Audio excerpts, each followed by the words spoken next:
네, 안녕하세요, 여러분들. 저는 상명대학교 화학에너지공학과의 강사학 교수라고 합니다. 만나서 반갑습니다. 이번에 다룰 주제는 PS 미세 플라스틱에 대해서 좀 다루려고 합니다.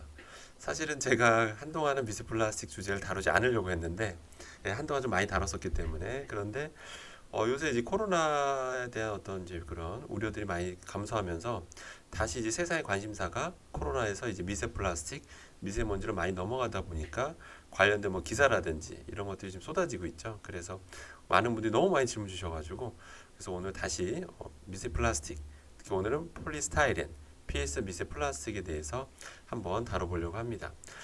실제로 이제 많은 분이 질문 주신 이유 중에 하나가 바로 이것 때문입니다. 다른 건 아니고요. 2022년 작년에 나온 연구 논문인데요. 테라노스틱스라고 굉장히 저명 저널입니다. 그냥 내기 어렵고요. 여기에 대해 충격적인 연구가 나왔어요. 그래서 이 논문에 대해서 잠깐 요약해 드리도록 하겠습니다. 일단은 연구 결과는 뭐냐면요. 정말 자랑스럽게도 국내 훌륭한 연구진들이 연구해서 발표했는데요. 한국원자력의학원입니다. 보통 이제 미세 플라스틱이라는 게 종류가 굉장히 많잖아요. 근데 그동안은 약간 이거를 뭐 개별적으로 접근 안 하고 그동안은 뭐 이게 다 합쳐서 그냥 미세 플라스틱이 그냥 노출되면 안 좋다. 어떤 위험성이 발견됐다. 뭐 이런 뭐 연구 결과들이 있었는데 사실은 이렇게 바람직한 건 아니에요. 왜냐면 별도로 개별적으로 접근하는 게 맞습니다. 왜냐면 미세 플라스틱 종류 다 다르고요. 화학적 성질이 다 다릅니다. 실제 우리 몸에 들어갔을 때 그냥 뭐 어떤 세포에 달라붙는 그 결합력만 봐도 종류마다 다 달라요. 당연히 다를 수밖에 없고 그래서 종류별로 접근한 게 맞는데 이번 국내 연구진이 특정 미세 플라스틱 폴리스타이렌 가지고 이제 실험을 했고 과연 어떤 연구가 나왔냐면 한번 밝혀봤는데 암세포 성장을 더 빠르게 하더라. 심지어 전이 가능성. 실제 암 환자가 혹시 가족 중에 계신 분들 아실 텐데요. 가장 무서운 게 중요한 게 전이거든요. 다른 기관에 전이 되면 안 되잖아요. 근데 전이 가능성이 최대 10배 이상 더 증가하더라. 엄청난 결과죠. 그다음 제일 충격적인 결과가 바로 이겁니다. 항암제 내성을 일으킨다는 거예요. 그래서 위암 악화 가능성이 높아진다는 거죠. 그래서 조금 더 자세히 좀 말씀드리면 폴리스타이렌을 뭐 다양한 크기로 실험한 게 아니라 작은 사이즈. 사실 큰 사이즈는 걱정할 필요가 없어요. 특히 뭐 150 마이크로 넘어가는 것들은 그거는 뭐 그냥 실제 뭐 세계보건기구에서도 걱정할 필요가 없다라고 하죠. 왜? 그냥 흡수될 수가 없으니까 그냥 다 배출된다라고 보고 있죠. 자, 근데 또 크게 작은 것들은 이제 표면적이 막 증가하게 되니까 그런 것들 다량 접하게 되면 당연히 표면적 늘어나면 반응성도 늘어나죠. 그러니까 더 위험할 수밖에 없는 거거든요. 그래서 작은 사이즈에 다량 노출될 때가 가장 위험한 겁니다. 그래서 아무튼 10 마이크로미터로 이제 실험을 했더니 결론부터 얘기하면 실제로 이 암 성장 속도가 약 74% 이상 더 빠르다는 거. 전이 가능성도 최대 11배 많다라는 그런 충격적인 연구 결과를 발표하죠. 자, 그러면 이제 오늘은 다른 플라스틱 얘기 안 하겠습니다. 다른 미세 플라스틱 얘기하지 말고 PS 폴리스타이렌만 얘기하도록 하겠습니다. 일단은 아주 구체적 연구가 나왔잖아요. 나왔기 때문에. 근데 참고로 이제부터 여러분들 시작이에요. 미세 플라스틱 관련된 연구는 지금 전 세계적으로 지금 굉장히 많이 활발하게 이루어지고 있고요. 계속해서 여러분들은 언론들을 통해서 많이 이제 접할 겁니다.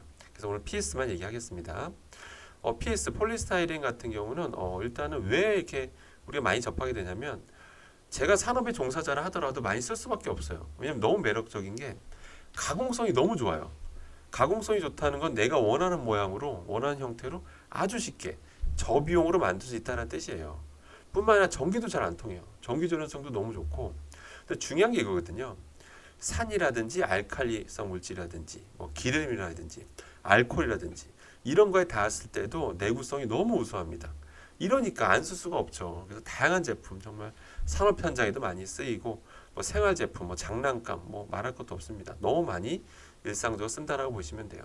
근데 참고로 이 소재는 또 가공성이 제일 좋다라고 했잖아요. 그래서 발포 과정을 거쳐요. 그 안에 이제 기공을 형성시키는 과정을 거치게 되면 그런 것들 이제 발포 폴리스타이렌이라 부르게 되는데 근데 이렇게는 보통 안 불러요. 자, 여러분들 아마 이렇게는 별로 접해본 적이 없을 텐데 보통 이런 건 다 아시죠? 이렇게 생긴 거 이게 다 스티로폼, 스티로폴이라고도 하죠. 이런 게 바로 폴리스타이렌입니다. 근데 가끔 이게 뭔가 독특한 다른 플라스틱을 사용하셨던 분들이 많으실 텐데 이건 폴리스타이렌이고 그 안에 기공을 발생시킨 발포 형태다라고 보시면 됩니다.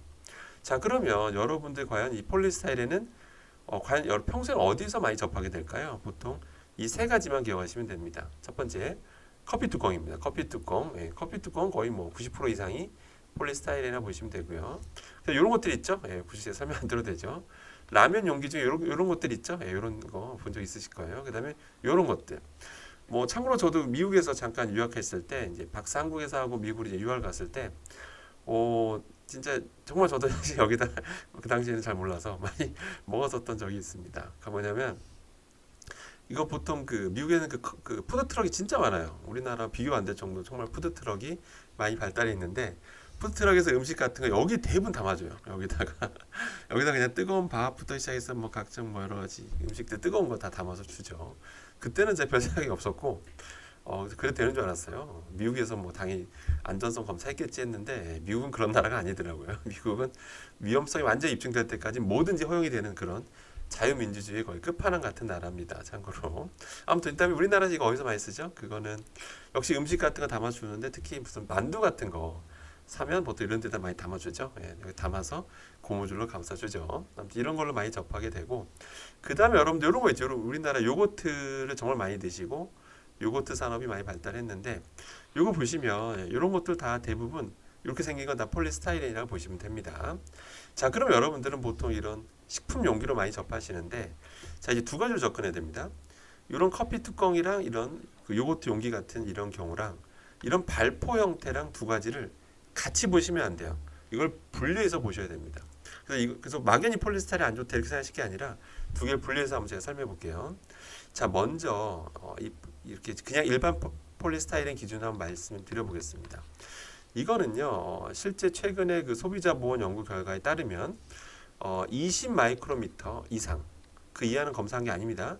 요거 이상 크기로 한번 검사해 봤더니 얼마나 용출이 되나 했더니 뭐 어떤 경우 0.7개 정도 나왔다. 평균 0.7개 정도 나왔고 그 다음에 뭐 어떤 경우는 2개 정도 나왔다.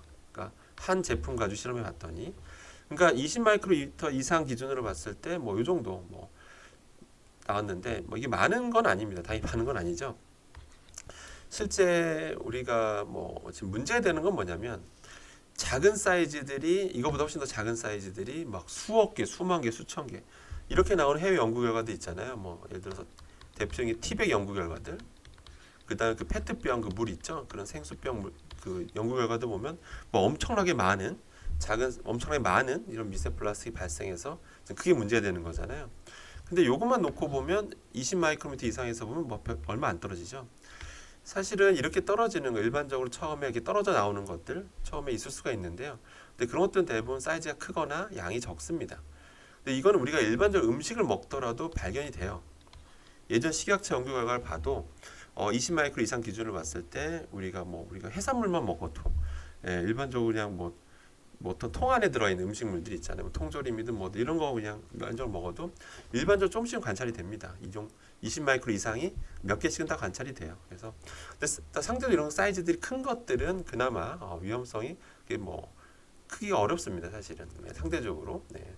특히 20 마이크로 이상 거의 100 마이크로미터 뭐 넘어가게 되면 사실은 뭐 그렇게 위험성을 걱정할 필요는 없어요. 물론 안 먹으면 제일 좋죠. 그러니까 그렇게 이해하시면 될 것 같고요. 그다음 이것도 마찬가지입니다. 이런 요거트 용기도 처음에 뭐 떨어진 몇 개 정도 한두 개 뭐 이런 것들은 사실 그렇게 우려 대상은 아닙니다. 앞서 말씀드리지만 아주 작은 것들이 파편처럼 막 수만 개, 수천 개, 수억 개 나오는 것들이 지금 걱정해야 되는 거거든요. 근데 이 폴리스타이렌 이런 커피 뚜껑 같은 경우는 이론적으로도 그렇고 이게 막 1 마이크로미터 이하 막 나노 플라스틱이라고 하죠. 이런 것들이 막 수억 개, 수만 개 이렇게 나올 수가 없어요. 그러니까 그렇게까지 걱정하실 필요는 없습니다.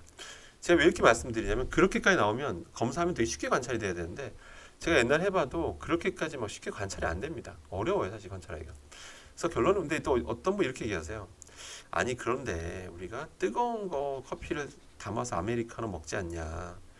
아니 PS가 그 말랑거리는 온도 보통 TG라고 하거든요. 저희 분야에서는 유리전이 온도라고 하는데 아무튼 말랑거리는 뭐 시작하는 온도라고 보시면 되는데 보통 일반적으로 이 폴리스타이렌이 100도 전후예요. 100도 전후. 그러니까 100도 전후에서 말랑거리기 시작합니다. 그러다 보면 이 뜨거운 게 100도 이상 100도 전후로 지나갔을 때 이 말랑거리면서 일부가 떨어져 나올 수 있지 않느냐 이런 걸 생각하시는데 당연히 일리 있는 지적이 있고요. 그런데 현실적으로는 그러기 쉽지 않죠. 100도 되는 진짜 실제 물을 여러분 팔팔 끓는 백도를 붓고 바로 그리고 넣자마자 사실 빨리 식습니다. 굉장히 빨리 식고요. 그 다음에 바로 먹을 수가 없어요. 여러분들 잘 아시겠지만 뚜껑 닫고 바로 팔팔 끓는 거 넣고 바로 마신다는 게 현실적으로 쉽지 않죠. 예, 그건 좀 해도 됩니다. 예, 그래서 보통 이런 뚜껑 열고 좀 식힌 다음에 그죠? 그 다음에 우리가 보통 마시잖아요. 예, 그 다음에 우리가 보통 새지 말라고 뚜껑 덮어놓는 경우도 많고, 그다음에 뚜껑 덮고 마시려면 어느 정도 충분히 온도가 내려간 상태에서 먹을 수가 있잖아요. 그래서 특별히 우리가 현실적인 사용 환경에서는 뭐 그렇게까지 걱정할 정도는 아니다라고 말씀드릴 수 있습니다. 이해되시죠? 그런데입니다. 중요한 게 있습니다. 자, 그런데 문제는 이겁니다. 이거를 정확히 지적하는 사람이 없습니다. 근데 제가 최초라고 하기 좀 그런데 자, 이 발포 폴리스타이렌, 발포 PS는요 걱정하셔야 되는 게 맞습니다. 이건 맞습니다. 오늘은 딱 이것만 기억하시면 됩니다. 발포 폴리스타이렌은 걱정하자. 이게 핵심입니다. 왜 그러냐면 이건 발포 과정 거쳤다고 그랬죠. 수많은 기공들이 존재하다 보니까 실제 이런 용기들 보면 이렇게 우리가 한번 휘어보면 되게 쉽게 휘어지죠. 더 부드럽게 휘어지잖아요. 실제 기계적물성이 떨어져 있습니다. 그냥 뭐 복잡한 과학 이런 기억하실 필요 없고요. 딱 하나 기계적물성이 많이 약해져 있는 상태다라고 보시면 돼요. 실제로. 실제 여기다 어떤 뜨거운 게 어떤 뭐 닿는다든지 뭐 기름기 있는 게 닿거나 뜨거운 게 닿게 되면요. 실제적으로 이 여기 그 내부적으로 뭐 어떤 그 화학물질이 어떤 게 침투에 들어가게 되면 실제 닿는 면적이 그 뜨거운 열에 닿는 면적이 또 어마어마합니다. 넓어요. 그러다 보니까 안 그래도 이게 발포 과정이 생기면서 기계적 물성이 약해져 있거든요.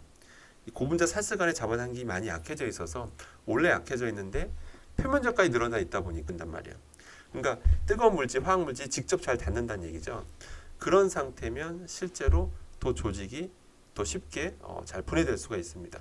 도 조직이 쉽게 분해될 수가 있기 때문에 그러면 아까 말씀드린 거, 이 초반에 막 덩치 큰 거 떨어지는 거 이런 거 말고 몇 개씩 떨어지는 거 말고 정말로 엄청난 양이 이런 뭐 특히 사이즈 작은 것들이 실제로 많이 떨어질 가능성이 굉장히 높아지게 됩니다.